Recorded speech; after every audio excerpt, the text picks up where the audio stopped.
Hey everybody, it's Maxwell here, and today we're going to pick up right where we left off yesterday on determining which measure is best. So yesterday we decided which was best, your mean, median, or mode when it comes to your assignment. So for today, we're going to talk about variability because yesterday was on center, so today is on variability. Which measure of variability are we going to use? Are we going to use our MAD, which is mean absolute deviation, or are we going to use our IQR, which is interquartile range? So let's take a look at an example and decide which one is the better choice for variability. So here we go. So we have Max and Well, and I have scores for each person. So for Max, she has 10 scores, right? The smallest score is 65, the biggest score being 93.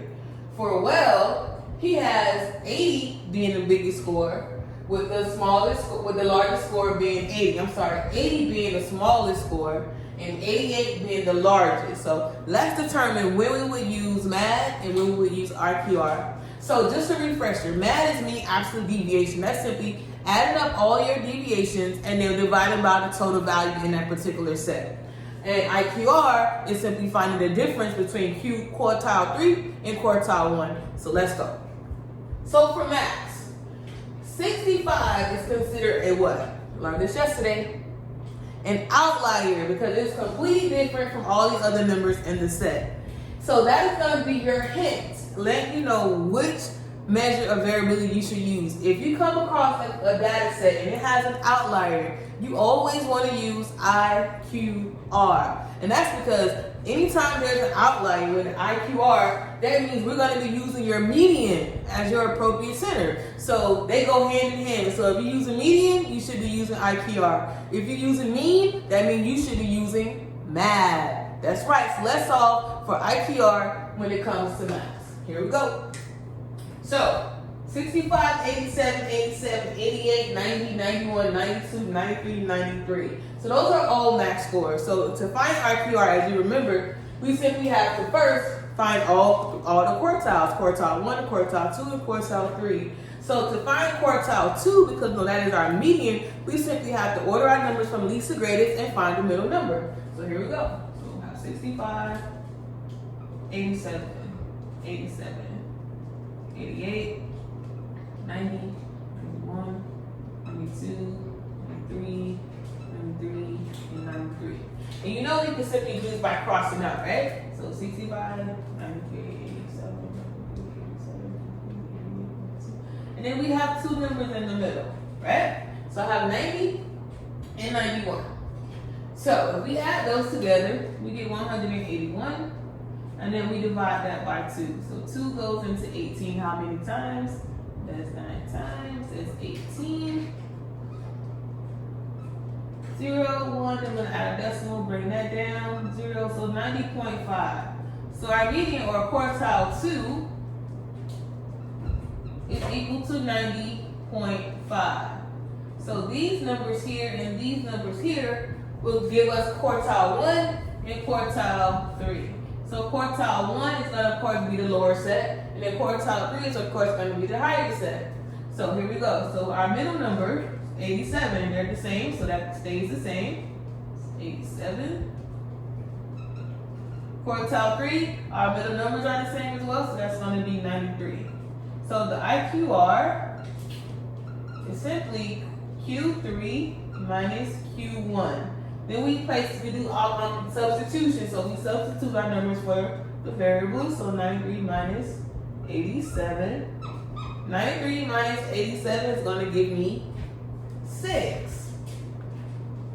So our measure of variability for Max, because we use IQR, is going to be 6. And the reason why we use IQR again is because we're using median as our measure of center.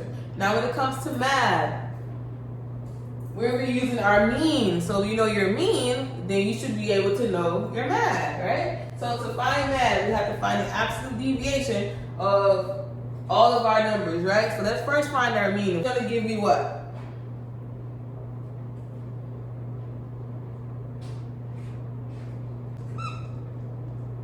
So that's our mean for this group. Now, in order to find the mean absolute deviation, we have to find the absolute value using our mean. So let's go. So we have 84 minus 80, it's going to give me 4. 84 minus 80 gives me 4. Find the absolute value of these. Then I have 84 minus 82, it's going to give me 2. 84 minus 82 gives me 2. 84 minus 84 is 0. And then we have it again.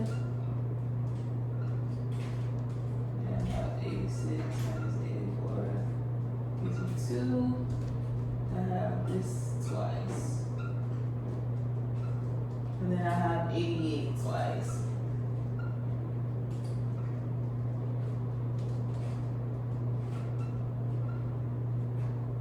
And then we take the sum of these 10 numbers, right? So we know we're going to be dividing by 10.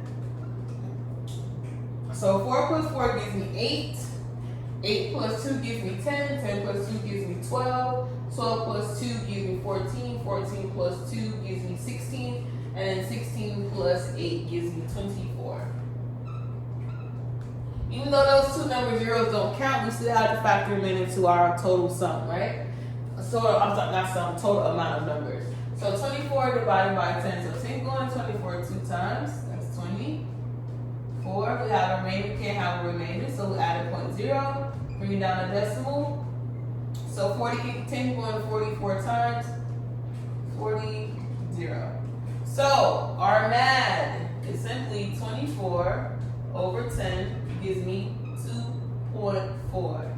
So our variability for well is going to be 2.4. So don't forget, when you're finding which measure of variability you use IQR when you're using your median, and using MAD when you're finding your mean. So I'm going to go ahead and assign you an I-ready lesson on both of these measures and to decide which one of those you should use. Be a quick I-ready lesson, and then tomorrow we'll tackle something new.